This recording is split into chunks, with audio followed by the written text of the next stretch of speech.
means that Mkers get to pick their side. They're picking attack, which obviously makes sense since Coastline is a little bit more attacker favorite. But Acend gets to pick the first ban. Have they ever played against each other on Coastline? They did. I'll touch up on that after the ban phase, if that's okay with you. Of course, definitely. Let's first look at the bans, and it is Thatcher that gets banned first. And with that, that's a very default operator to get banned. A Maverick ban on Coastline is something that you do see at times. Yeah, but Thatcher is a default ban, not necessarily on Coastline, though. That's true. One of the maps where I don't really rely on a Heart Breacher. However, we have the Heart Breach help and one of the Heart Breachers banned. So you're going to have to rely on Hibana or Ace or Thermite to get that VIP wall open, for example. I mean, the Mira won't be in play either. Acend finishing this off with the last defending ban.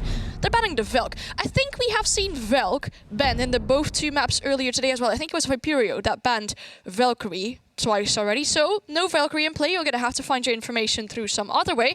But like you said, yes, this is a somewhat of a rematch as they played in the open qualifiers against each other. It was on Coastline as well. Mkers won 7-5 at that time. They also played Chalet against each other, but Mkers lost that. So, exciting things ahead. You know what's also exciting? Well? I don't want to jinx it. Every time we highlight an operator, it gets 6 picked. So Clash. You were going to highlight Clash, weren't you? I was going to highlight Clash indeed. Yeah. But it's an Oryx. That's also exciting, right? Yeah, I mean, Oryx on a map like Coastline, brilliant. You have 2 sets of stairs, the main stairs and the blue stairs. If you have a Nomad in play, or if you have anyone watching those stairs with a drone or anything, or a Zero, you're unable to walk back up them. So why don't you use the hatches? I mean, that's a really good pick here, especially 6 picking it. You might not be aware of that Oryx coming a third flank, and that could be detrimental if you're looking at Mkers. It could be definitely detrimental here. It is, however, Mkers that gets to start on the offense with a pretty normal setup, right? We don't see anything crazy. We don't see a fuse. No, I like the amount of vertical play though. So they were maybe anticipating that the side was going to be kitchen. So they're bringing the buck, they're bringing the sledge. You can open up a lot of things from above. Like we heard before in the previous Coastline game, you can't go for that surface plant anymore. Since that is not eligible for a plant anymore, you have to take that upstairs or you have to force yourself through Sunrise and everything. But we have some players in Hookah and Sunrise. There's some utility invested into there as well. The players of Mkers are around that Hookah area, possibly looking to clear out any roam, clear out that top floor first. The VIP wall might as well be reinforced if you want to take that top floor control. And they're quickly droning it out, making sure nobody is in that office, so it might be a split horizontal as well as a vertical take. I like the play here from Gemini. He does not wait and doesn't waste any time. However, he needs to deal with an Oryx that's still sitting at the hatch, and that's enemy. Enemy trying to be patient, knows that somebody is probably inside of office, but is now getting double pressured. It's Gemini who gets the kill on enemy, and with that, the opening kill here from Mkers. That is a really well-coordinated push there onto enemy. Just waiting, making sure you get some pressure from above as well. And then it was Gemini to get that kill there. Meluno also getting pressured, but this time in Sunrise, as it's Lolo already down those blue stairs. Could potentially do a lot of damage. Gemini also has opened up a hole into Sunrise, and Melu's getting flashed. Droned, once again flashed. He tries to escape, but there's a lot of drones around him. Scatter also trying to open up, but Melu's still able to pick up a kill onto Akui. How is that possible? That shouldn't have happened, but it did happen, and with that, it's a 4 versus 4 situation, 1 minute and 35 seconds remaining, and they know that there's still somebody in Sunrise. They're trying to clear Melo here, who's still sitting tucked in the corner here, will be cleared by Sasha. And with that, they didn't waste too much time on the side of Mkers. However, Ice with a refrag on Gemini, and that's a very important pick. Exactly, Revan with the very long lines of sight. They are aware of potential players of Mkers into that blue bar Sunrise area, and there are still quite some players there. What did they have for map control? It looks like they had blue, it looks like they have Sunrise, but they don't have any vertical play whatsoever. Player still in lobby is holding those long lines of sight towards jungle, so that's the first player they're going to have to contest as soon as they want to enter into that hallway area. Players of Mkers seem to be stalling out just a little bit, as there's not really any map control that they're gaining so far, and there's not really anything happening. There isn't too much happening on the side of Mkers right now. They're wasting a little bit of time here, not pushing Ice at the moment. With only 35 seconds remaining, they do need to start getting a move on.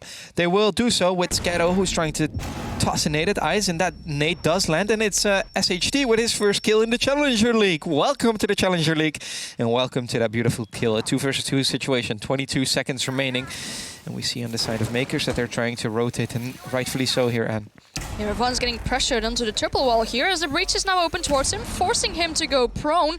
Still on a lot of HP, but SHG inside. Ravon gets killed, which should cause the entry to side, but Scatter to pick up that last kill. This was a really good structured attack, just roading people out, making sure you get the information, nading that person behind lobby, which gives you the possibility to just walk into the site. That was a really good attack coming out from Mkers here. It was indeed, and we saw Shade get his first kill on the side of Acend. So, you know, it's always good to see new players trying to step up. It's only been the first round, so still trying to get his feet wet in these deep waters, because it's definitely deep waters where Mkers is taking them. Yeah, exactly. Now we're going on to a second side. I mean, Acend, if they want to, they can go for kitchen once again, but I don't think they're feeling that comfortable. They're going to Penthouse Theater. It feels like we're going back to year 3 of Siege, when Penthouse was an often picked side, but now they're bringing the Kite, potentially to hold that triple wall here off, and maybe even that VIP wall, because if attackers are trying to take control over VIP, they have to breach that. Looking at the lineup of Mkers, they bring the Hibana once again, so they could go for a potential breach. But now that you have the Kite on the board, you need to clear that Electro charge. You could put it everywhere, the Electro Claw, really. And then for Mkers to have to spot it out. Their drone work's been good, though, so I reckon they can spot the Electro Claw. They probably indeed could. They're not bringing like an IQ or Twitch here, so it will be a bit more challenging. But with that vertical, with that vertical power on, for example, a Gemini, shouldn't be too hard to do. Of course, over here, we see that one of them is being played in a VIP. Of course, these new walls right here on VIP. Just trying to get the sweet spot, isn't he? Yeah. The new walls here on VIP, where there used to be a big window, have now been replaced by breachable walls.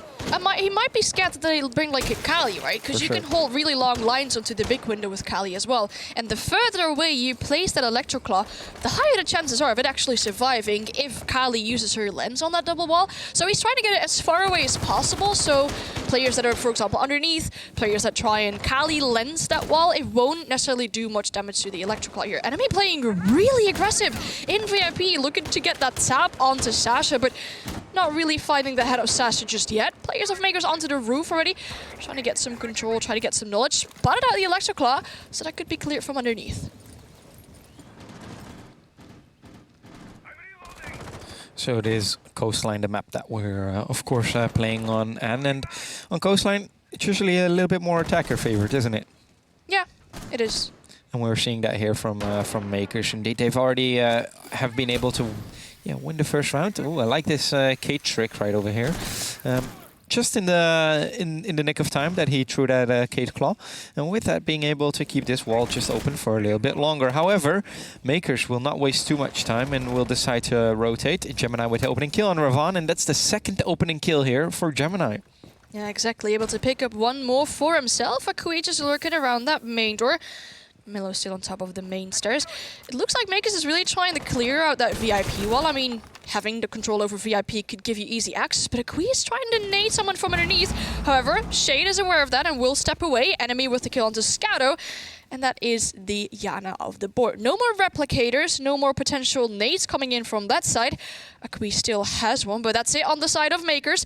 Time is ticking once again, and it doesn't really look like Mkers have that much of map control. No, enemy with a kill on Akui, and we can see here that the Hibana is trying to push, but flashes himself. Sasha, that's not the play, but enemy has no idea that Sasha is sitting in that angle. Sasha then gets the kill on enemy, a 3 versus 3, but doesn't know that Melo is still there. Melo, no, you missed your shots, and now you get killed as well. Oh no, it's now a 3 versus 2 situation all of a sudden in the advantage of Mkers. Only 28 seconds remaining. I like the line of sight that Ice is holding right onto this single doorway here. It's potentially going to get flashed in a little bit with the player onto the big window. Now that he's fully flashed, should let the players aside. Sasha is going for the plant as well. Ice with the kill on Gemini, forcing it into a 2v2 situation, but the plant is already down. Don't think the players of Acend were expecting that. Smoke heads are coming out, but Lolo is holding this long line of sight. The players of Acend feel kind of pressured now. Ice trying to take the re-control over VIP here, but finding Lolo not winning that gunfight here, so Shade in a 1v2 could potentially go huge in one of his very first Challenger League rounds. Goes for the swing, not really hitting anything just yet, finds the Hibana there, but both are kind of struggling to win that gunfight. Running around aggressively with the shotgun, but he needs to go and do something because time is running out. He needs 7 seconds to defuse. Time is running out further. I don't think he'll have enough to defuse it out. No, it's Shade indeed who will fall to Sasha here. And I thought for a second he was actually going to long arm it earlier in the round, while Sasha was still like literally on the other side of the wall. But it's Mkers up 2-0, and twice we had Gemini with the opening kill.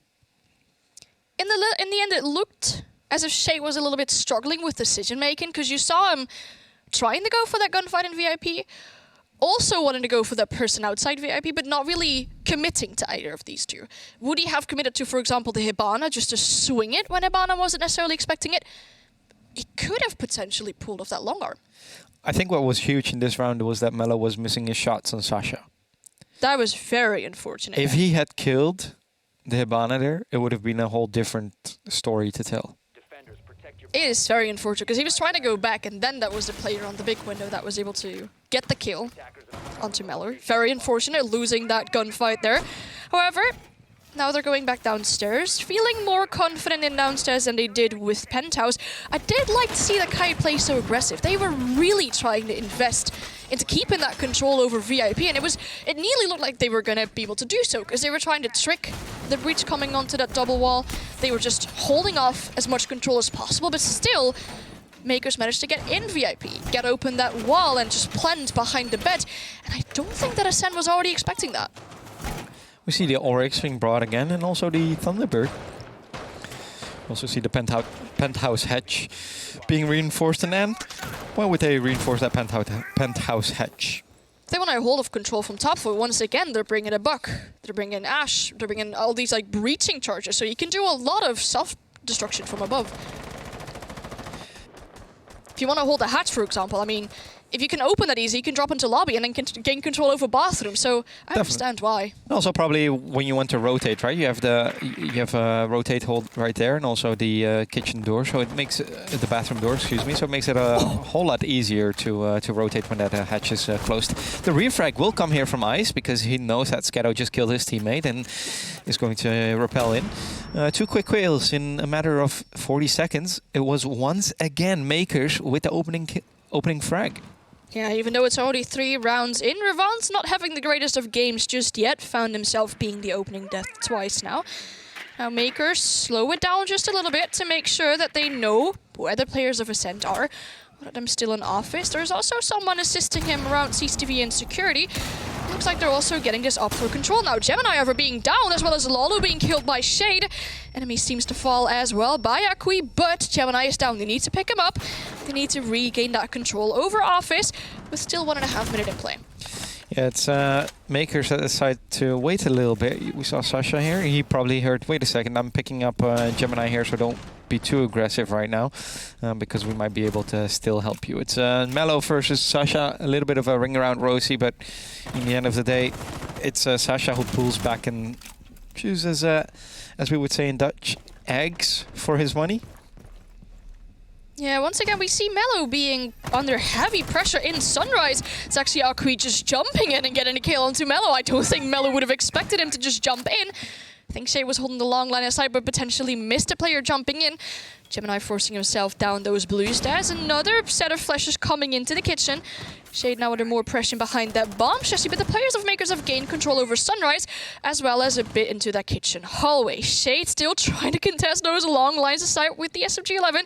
Not really succeeding in that just so far, but time once again is running out. Mkers have quite some map control now. They need to push themselves into the site.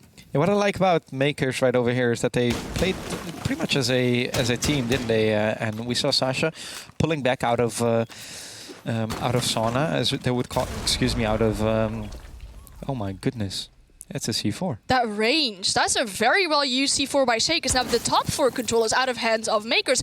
And there's someone looking to push into that kitchen window.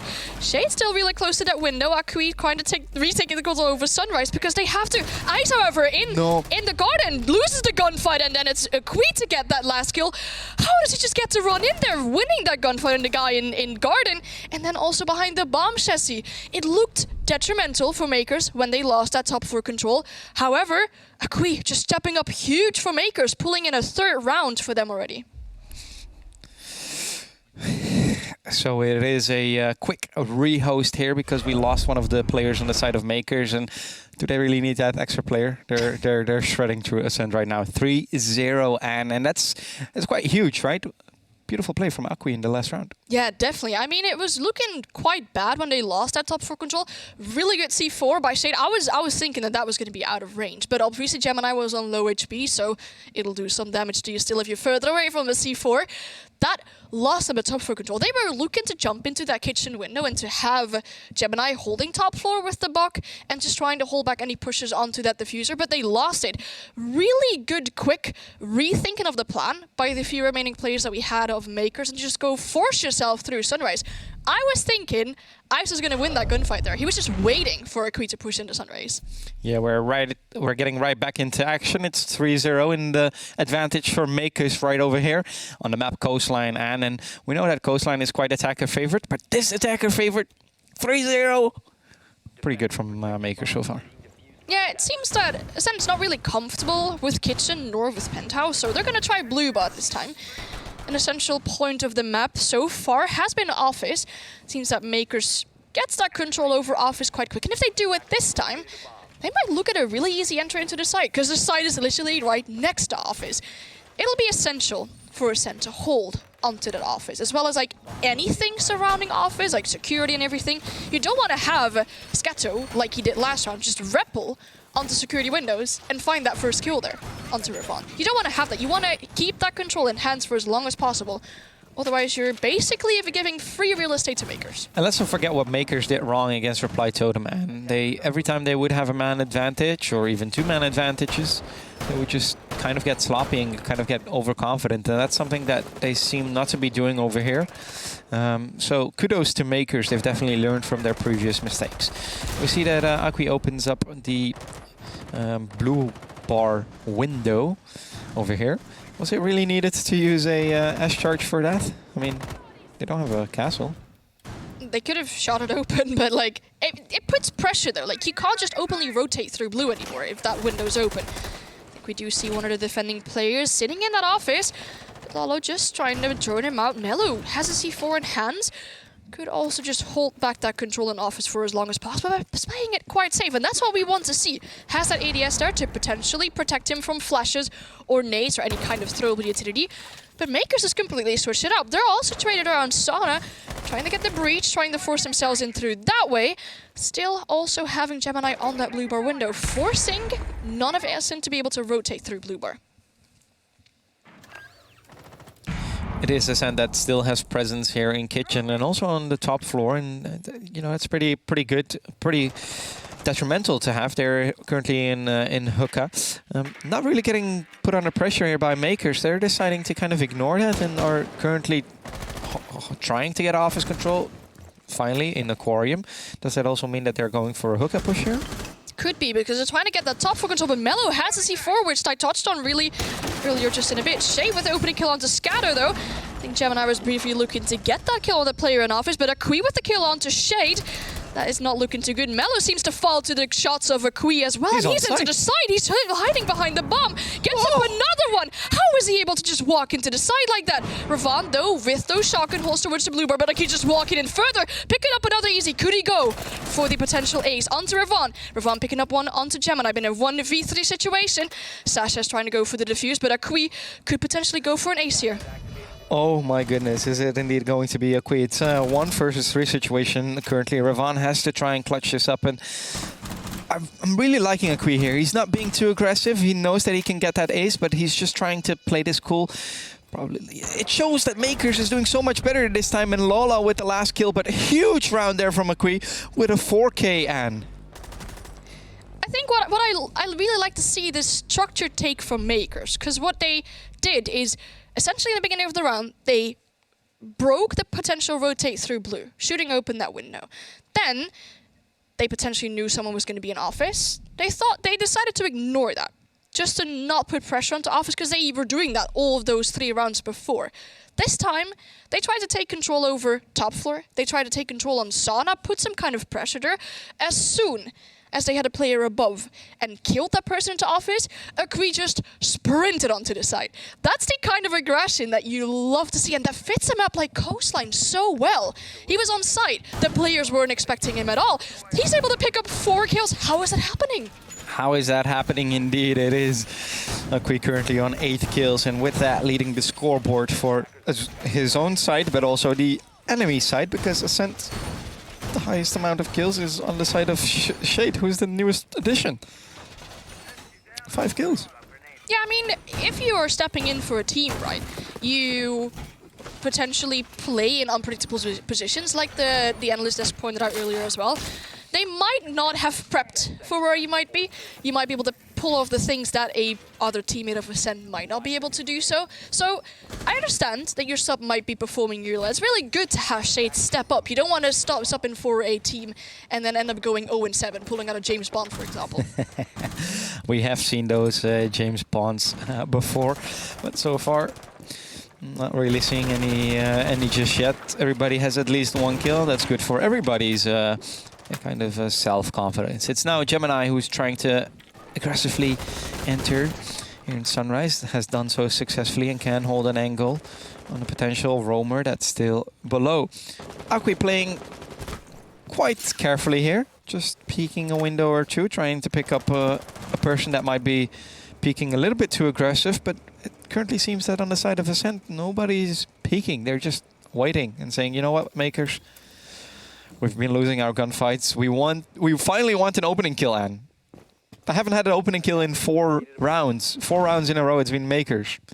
Yeah, that's a bit unfortunate. I mean, I like to see this roam, but a kind of passive roam.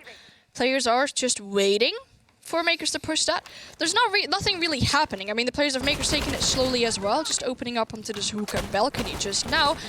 Nothing exciting happening too far, but there's still a lot of time gone already. We're looking at already halfway through this round so far, and nothing really has happened onto the side of Mkers. All players still alive. It's only Shade that's taken a little bit of damage. Yeah, a lot of time wasted on the side of Mkers here. They haven't really taken that much map control just yet. However, they are going for what seems like a potentially a default take here, and it looks like that. Sash already in Aqua. There's also a player holding that top main, making sure that Mellow around top main can't just rotate, but this buck has been working so well for them. They're cutting off the rotates between side. That is allowing Sash to just go into the side, plant on the default spot. No C4 from downstairs to do anything with Scano and Akui both with 2 huge kills. Rafan going down as well. And now it's looking like utter chaos on the side of Acend. Smoke are coming out. There's still 1 more in the hands of Shade. However, he's able to pick up 1 kill onto Akui, but there's a player sneaking up on blue stairs. Gemini picking up 1, getting refragged immediately, but the diffuser is still down. Ice once again in a 1v3. The players holding those lines aside. Sasha to pick up that last kill. Another round for Mkers, and they are looking very strong.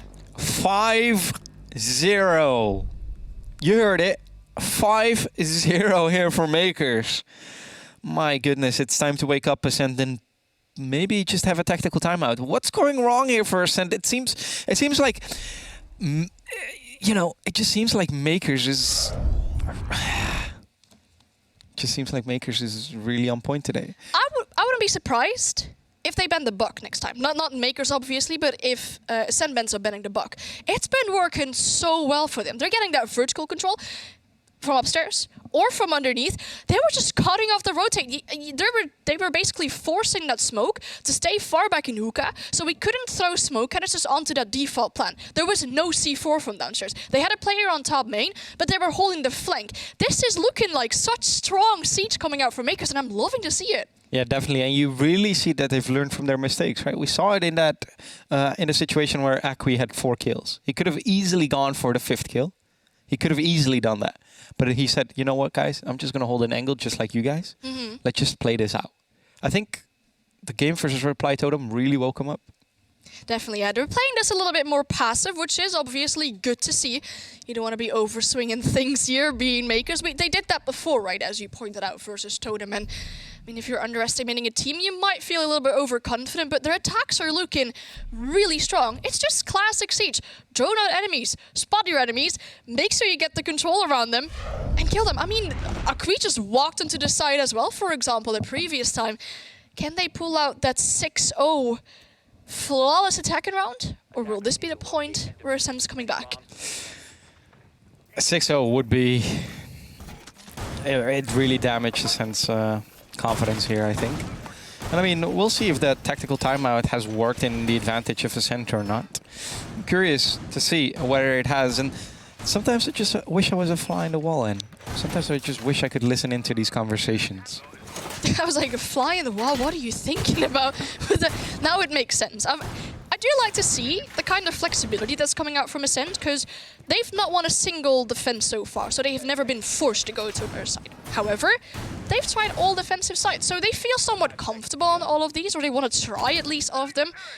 Unfortunately, though, none has been working out successful for them. They defended Penthouse before. They tried to have a really strong hold onto VIP. We saw the kite play there. We saw him literally tricking that wall when the Hibana came out with the breaching charges. However, this time, there's no heart breacher, so I'm expecting a different take to come out from Mkers. I like that they're bringing a Nuke here. It's an operator that we don't see being brought that often, but it could very well work here for Mkers. We've seen Akui already walk onto site once. What is Lalo stopping from doing the same? He's already in Sunrise. He's getting droned. He's getting the intel. Yes, he should know that there's a camera there. Camera's being spotted out. Ooh, is he going for a nade here? Oh, he cannot go for a nade. You can't nade that, unfortunately. No. But they have a lot of information. He could, as well, just sneak up on those cool vibe stairs.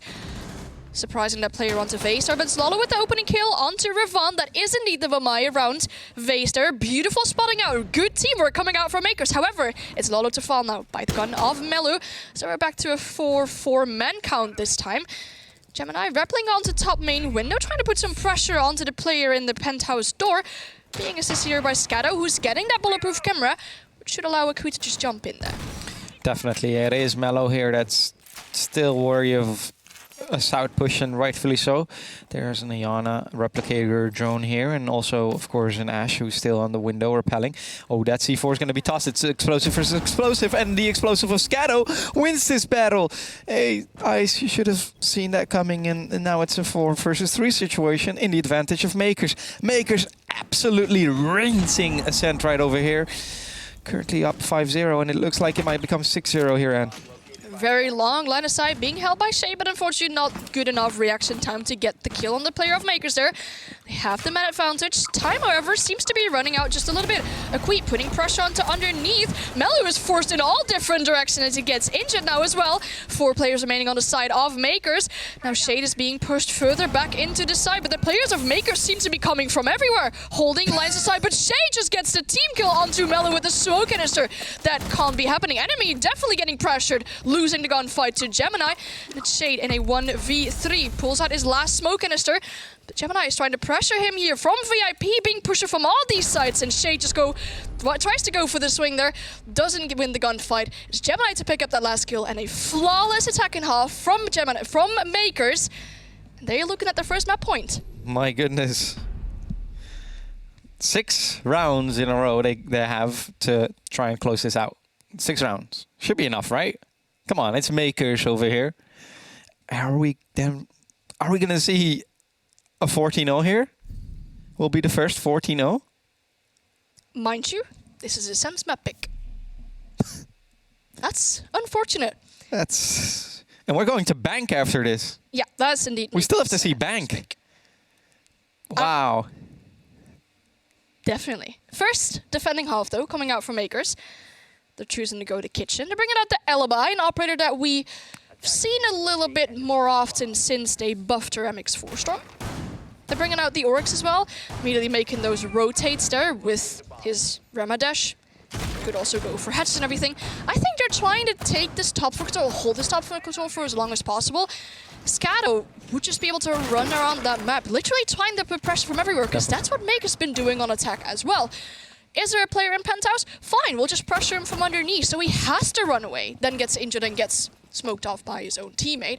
But it seems like Mkers is putting pressure onto everywhere, onto the right places. Could they do that on defense as well? Because then it's looking really detrimental for Acend. I'm liking the Finka pick here from Acend, however, yeah, maybe Acend needs to go for a little bit of a Hail Mary here. This is a very nice setup from Mkers, trying to play it a little bit offside. And if my eyes serve me right, there's literally nobody on site right now. Literally nobody on site. It's the Wamai, which is very close to site, but trying to hold on to Sunrise as well. Make sure that the players just can't jump into the windows, but I don't think Acend is reading this properly, no. No, I mean, it's hard to drone, right? I mean, there's a mute jammer, a couple of mute jammers around, so it's hard to drone this. But interesting hold here from Mkers, and it seems like they have set up a plan. They've set up a plan of like, hey, let's just make them know that we're in Sunrise and let them push Sunrise in office, and with that they might be able to get the frags. It is now Scado who's trying to fight against Shade here, and so far no damage on either side. And he's got the rotate, so he could easily run back towards blue if he feels pressure just a little bit too much. But Acend also going for this very horizontal take. However, Mello just shot one of those alibis. Is now spotted out. Scatter, however, tries to shoot the Gemini replicator, but does not notice the Finka coming in right after. Ice with the opening pick onto Scado. And now there is a bit of more push into Sunrise coming. However, there's still a player in the hallway, still a player behind the Sunrise bar as well. So they need to force those players out too. Ravon on hookah. Players of Mkers still above. They seem to also be everywhere on the map on the fence. Yeah, it seems a little bit all over the place, and we see that Acend was able to get their opening kill, and with that they are able to get 3 opening kills in, well, 3 kills in a row into their advantage. Is it then the opening kill that's that's the deciding factor here? That's the question. It is now Ice with a kill on Gemini as well. Almost a flawless round here for Acend. Yeah, Kui finds himself in a 1v5, has the ace clutch to potentially win this round. But Ravon is already onto the side, going for a very off-default plen spot, and Kui is just dancing around on the VIP bar, but just trying to go for a tactical time, it seems. He has a lot of time to go back towards his side and is able to defuse it, but I reckon the players of Acend are all just holding these lines aside, waiting for a Kui to just go down the blue stairs, shooting down those bullets to indicate that he's going there, but a flawless round coming out from Acend onto the first map point that they're facing against him. Flawless round is just what they needed to maybe pull that momentum back in their own hands. Well, it will take a lot more than, I think, just a flawless round here, and it is still 6-1 in the advantage of Mkers. But who knows? We've seen crazier storylines than that. It is now Acend who gets to attack yet again. And so far, I don't really see any differences in their lineup that they're bringing. On the side of Mkers, however, we see a Thunderbird. Question is, will that Thunderbird be 6-picked? Because that will be the caster curse. So far, no 6-picks just yet. So we did see Mkers play quite aggressive last time. Are they really trying to invest into holding on to Blue Bar, holding on to Sunrise? If you have those Kona stations and you have those players running off-site, they can come back to site to get healed back up again and go for more engagement. So I think this is only allowing Mkers to play even more aggressive and to just try and hold on to that map control a little bit longer, because I reckon that Acend's going to have to take this horizontally as well. You can do some things from underneath Hookah and Sunrise, like we saw Gemini do on the buck as well, just forcing and blocking off that rotate, but mainly this will probably be played horizontally. If you have someone playing in Aqua with a Kona station, and they can hold onto Aqua for a very long time, you're basically forcing Acend to choose another route, otherwise they can't just go for that default plant. And of course they have a Vigil, so it'll be a little bit harder here for Acend to clear any potential roamers, especially with that Vigil still in play. It is, however, very important, Anne, for Acend to, of course, have office and blue bar control, because there's still a Lalo with a C4, and also both Gemini and Aqui who have an impact remaining, and with that they can do quite some damage. And that same Lalo is indeed here in Sunrise, has been droned out now, and almost loses his head, but is able to pull back just a little bit. Shade now holding on to these windows, looking for a potential rotate coming out from the players of Mkers. Sees one into VIP, but reacts too late to get the kill there. It isn't happening. The player gets to escape from VIP, walking back into that hallway. And now Mkers still has that downstairs control, as well as literally anything on the map, because Acend is just lurking onto windows, lurking onto the roof, not really getting any kills just yet. Ice going for the pre-fire. Sasha knows he has to play this safe, has no smoke, and just needs to stay alive for as long as possible to still do a lot of damage and to hold offside control coming out from Acend. Then are trying to pull off nades from underneath to clear out players in Aqua, but they're not there. They're not there indeed, so potentially the droning hasn't been done properly. Let's not forget that they are running a mute. We see that Aqui can go for a late flank over here. Melo kind of has an idea where Aqui is, and it's a gunfight currently going on. Aqui will try to open up a wall here, getting a better line of sight on the buck. It is, however, Melo with the kill on Gemini, and isn't that just a rotate he made? So you kind of worked against your own teammate here, Aqui. However, a refrag here from Lalo on Ice, and enemy gets the kill on Lalo. That makes it a 4 versus 2 situation in the advantage of Acend, and maybe you were right, and maybe this is the comeback of dreams. Lalo was just overextending himself though. Ravon with the kill onto Scado as well. Sasha finds himself in a 1v4. Beautiful shot onto Melo, but the diffuser is being able to put down. Smoke canister coming out, but enemy is able to finish that diffuser. Nades raining in everywhere. Sasha being pressured from all these potential sides. Could go for a 1v3, but there's a lot of lines being held by the players of Acend. And Sasha's definitely under a lot of pressure. Onto half HP. Basically allowing the players of Acend to set up more lines aside, smoking off the cool vibes, so Shade needs to push back a little bit, but it's Ravon with that final kill. One more round in the hands of Acend, and I think that Mkers, they're trying to hold to the top, the downstairs control, but Melo just had a really good job into clearing those rumors out downstairs. And then we have Lolo in Hookah just overextending. He's being pressured from the window as well as Hookah Balcony. And he's just standing up, basically allowing the player from Hookah Balcony to peek him and to get the shot on him. Yeah, it was Melo with the opening frag and made it not just one, but got 2 kills right there. And so far, Anne, every single round in which the opening frag was for a certain team, that team was able to close out the round. Yeah, it's a common thing though in Siege. If you get that opening kill, you have the man advantage, you are probably likely to perform your strategy, what you had planned. If you find yourself, however, on the other side with opening dead, you might have to change your strategy a little bit. Not going for your plan A, and you might have to switch it to plan B, maybe a plan C, and then find yourself losing or running out of time, which is why we usually find that opening kill being one of those win factors into winning the rounds as well. Win conditions. You know what that shows to me, Anne? That shows that the composure has been quite good on the attack. So far, only the attacking rounds have been won here. So it just shows that when the attacking team gets the opening frag, they don't overextend, right? They keep composure, keep playing as a team, and that's basically what both these teams are. You know, you have Mkers who sometimes has a little bit of an aggressive play style, and sometimes can, you know, do some not so good decisions, such as against Reply Totem. But so far, they've been really composed. As you said earlier, and they've been playing Siege so good, so composed, so well-oiled. The synergy has been on point today, and that's for both teams pretty much, because Acend is doing exactly the same right now on attack. Yeah, you're saying aggressive. Look at where the players of Mkers are. Most of them are offside. Quite a few players invested into holding a roam downstairs as well, but Ice got great information. However, the drone being shot down now by the Mozzie. As Ice is still rappelling onto that main source window, goes for a pre-fire, but that won't connect to the player here. Akui sitting in VIP, and a very aggressive roam coming out from Mkers here. Acend looking to open up that VIP while putting pressure onto the Mozzie in VIP. He's still able to live there, and a lot of time being wasted already by Mkers just playing very aggressive all over this map.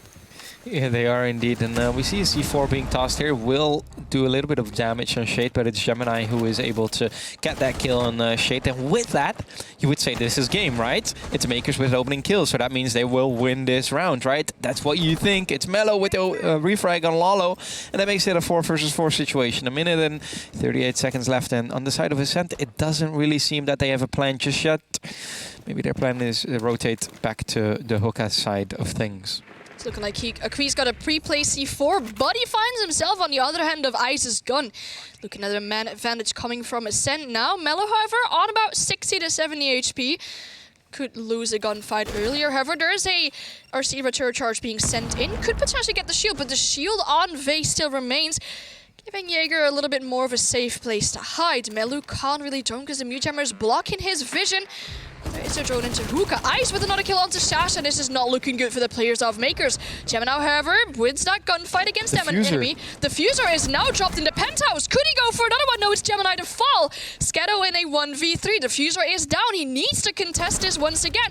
But there's Vaughn with the final kill onto Scato. And Acend is coming back into this match. This will probably be a timeout for Mkers, right? Surely, you have to.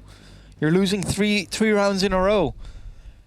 You've been on match point for the past 3 rounds and you're just not able to convert it. Surely Mkers will ask for a timeout to discuss things. Surely. Well, surely isn't their name. They're going for blue bar hold. No, it's not all lost yet. Looking at what Mkers has tried so far, they tried Kitchen once and they tried Hookah twice. Neither did it work out. They still have 2 sides to pick from. They're going blue bar, Sunrise now. Looking like they bring in a Rooney, so they're gonna waste a lot of time, which is what they've been doing so far. It took Acend a minute to even walk into the map. The players of Mkers had so many roamers, and when they had that diffuser dropped in Penthouse, I thought this is it, this is the map. Unfortunately, the Thunderbird wasn't able to capitalize onto that diffuser because there was another player of Acend right around, which was able to kill Gemini right there. So the diffuser wasn't being able to hold down there, which gave the control back into the hands of Acend. And I mean, Acend still needs to win 3 rounds, right? If they make a singular mistake, like they did before, smoking off one of your teammates, then it could be over. Yeah, I mean, there have been some mistakes that have happened, and so far it seems like on the side of Acend that they've woken up. Just took a little bit of, you know, they're an old timer. We have players like Enemy. Players like Ravon, they've been in the game so long. You know, sometimes an old-timer car just takes a little bit of time to get started, right? And now correct me if I'm wrong, but I think Aqui's been on 10 kills for the last few rounds. Nothing really happening from his side then. He started off quite well. I mean, you know, we saw him on a 4K. Let's not forget that 4 of his 10 kills have been in 1 round. So it's a little bit of a struggle here. Scato with a kind of a scary kind of a peek. However, he does realize that when you hear that LMG of Ice, you just know, get the hell out of there. That's what you know. Yeah, but it does really scare the players of Acend, because initially they were looking to gain that control in Hookah to get some pressure on above. Now they're really having to be thoughtful about where that player could potentially still be. Aquino with a kill onto Melu.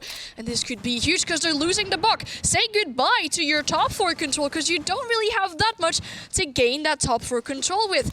You have a Finka with a lot of bullets. You could go for random floor banks, but that isn't ideal. You want to have that buck to make those lines aside. And Aqui is onto that top 4. Could go for a swing, could go to retake the control over Hookah, but Acend is just completely ignoring that. They're looking to force themselves into Sauna, but look at that, a shield, a Surya gate, flashbang is coming out, nade's coming out as well. That gets the kill onto Lalo, so we're back to a 4-4. You're losing your smoke. That is very unfortunate. A second too late with that gate. If that gate was activated a split second earlier, that nade wouldn't have made it. It is indeed a 4 versus 4, and Lalo that gets to be on drone duty for the remainder of this round. It is Gemini who's overhealed. Of course, a Thunderbird in play, and that means that Mkers can take a little bit of risk. We see Sasha doing so. Has to watch out though. It's Ace, but Sasha wins the gun battle, and that's huge. That's Ace. That's the Finka off the board, and with that, Acend can no longer get extra HP. Shade going for the pre-fire through the wall, but does not land all the shots. Aqui still living. Players are looking like they're going to go for a little hog session in front of the sauna door, but they can't just force themselves in. A C4 still in the hands of Scatter. Top 4 control still in the hands of Mkers. And they're just wasting some time. They're stalling out now, trying to go into one of those RCE Rotero charges to get some information on where these defenders are, but it's not looking like they can do much. 45 seconds still left on the clock. They need to force themselves in. Enemy could go for a plan behind this bomb chassis, but a C4 in the hands of Scatter could be detrimental. Are you looking at him? Scatter was literally looking at the Hibana, but it's Shade here with the kill and Gemini with the refrag. A 3 versus 2 situation. Mkers has the upper hand over here. Gets even more of the upper hand when Gemini gets a kill on the enemy. It's all up to Shade now. 23 seconds remaining. You're the newbie. You're the new player. You need to show off, and he does so by killing Akwi. Gets the diffuser. Now has to try and get the diffuser down or get 2 kills within the 13 seconds that are remaining. And I think this is a little bit of a lost cause in this round. And also this map will likely go to Mkers. Goes for the diffuser, but that's the only thing you can do with a little seconds remaining on the clock. But chooses to save that round there. Mkers win their first map. It was the map pick of Acend, so a very strong showing coming out from their side. They had a flawless attack. Won 6 rounds on a very attacker-favored map. That seemed to struggle a little bit on defense, but it was a key to wake back up, getting the MVP of this match here, and they're showing